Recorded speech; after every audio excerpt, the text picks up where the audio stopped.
Alright, getting back to this 2006 Suzuki Forenza. We got the head back from the machine shop, and the head checked out beautifully. No issues.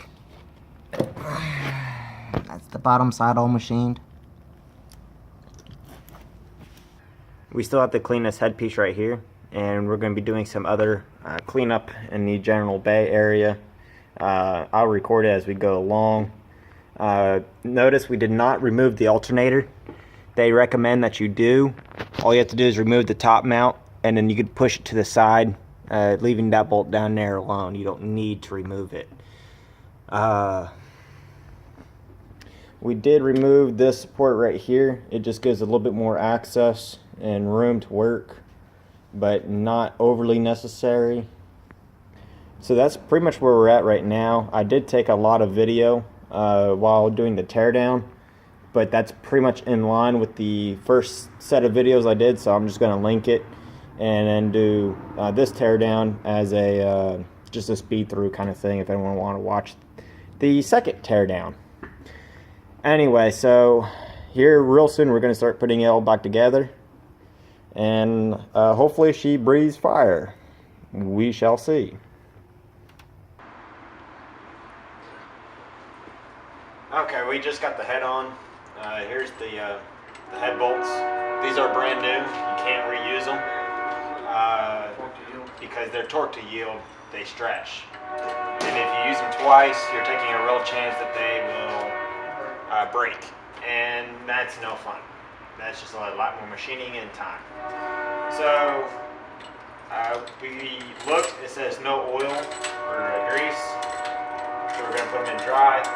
Torque to 18, and then 18 pounds, and then 90. 390s. 390s. Alright, the torques that you're going to need is a 255. I'm just going to run them down slow.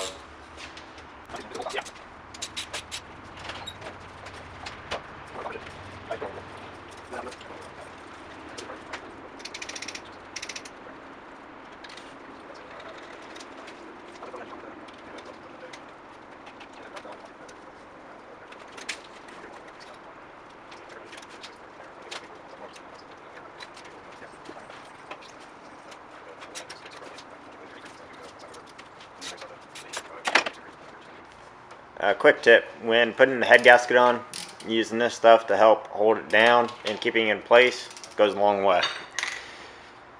Alright, we're doing the first stages of the torque to 18 pounds, not 18 inches, 18 pounds.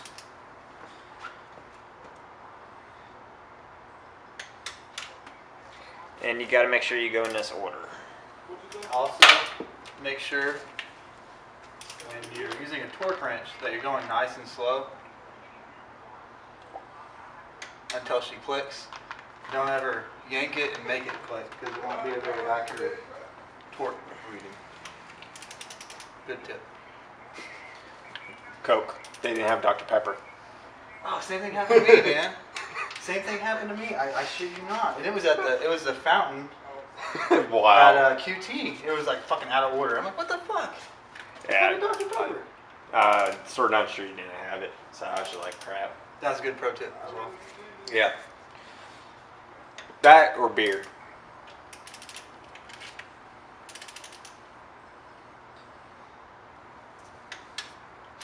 Also, another reason why you want to go slow and not jerk it is if you go real fast, you could actually make it tick before it's even at the right pounds. So it's best to go slow, and it also allows the bolt to set in place, and it just works better when you do it like that. Sometimes it could be over torqued or under torqued if you do it too fast. Also, why do you have to go in that pattern there? This is the torque sequence per Suzuki. So it everything goes down evenly, doesn't warp the head.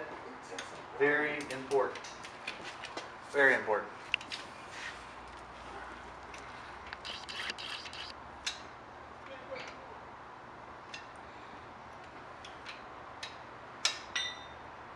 Alright, we're now doing the first set of the 90-degree.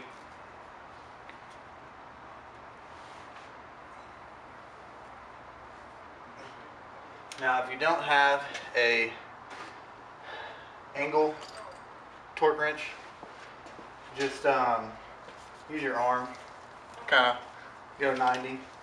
That's what I do. It works.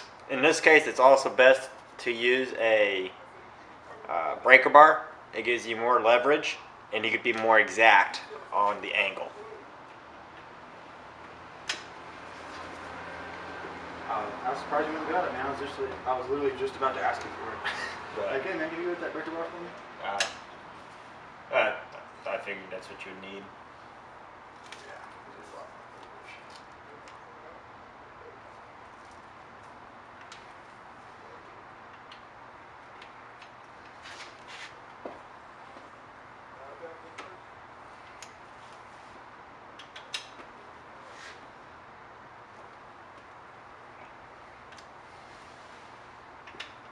You see me go over a little bit under, a little bit over, is because I'm compensating for the stretch and the and the you know, that has a little flex in it.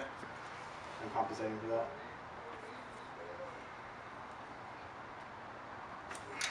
This is where a torque wrench with a fixed head is best. Yeah. But that little variation won't matter too much. Nah, not really. Main thing is sequence and doing all three, not two 90s, but three. That is the most important thing here. Now, I had said before, right here there's a very expensive gasket. When we get to this gasket here in a little while, I'll be sure to show you. You want to be very careful with it. Also, if you take out the spark plugs while you're putting on the head, you want to be very careful that there's no spark plugs in there, because if you happen to drop anything in there, you have to take everything back off and start over again. So, best to leave the spark plugs in there.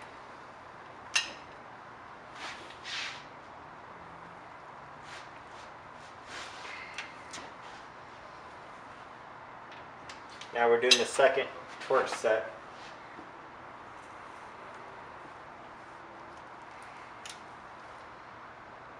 That always makes me fucking nervous. You know? Even after you do it 100 million times like I did, it still makes me nervous every time. It's that one time where it doesn't work right. Trust me, it's happened. I've snapped them off before in there. Fuck my life. That's why it's best to go real slow. Just take your time. Don't push it, you know? Yep. Coke advertisement. Pay us. Send free Cokes. We prefer Dr. Pepper. The head was slipping. The head slipping.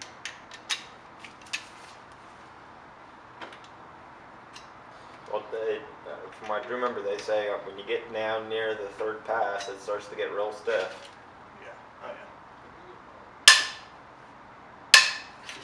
It's slipping, dude. Remember on this one. Remember Yeah. that.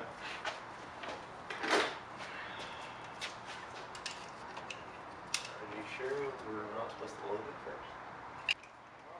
Okay. It's making some ticking noise, and we took a second to make sure there's not a problem going on here. And we marked all the bolts with a silver marker, so we can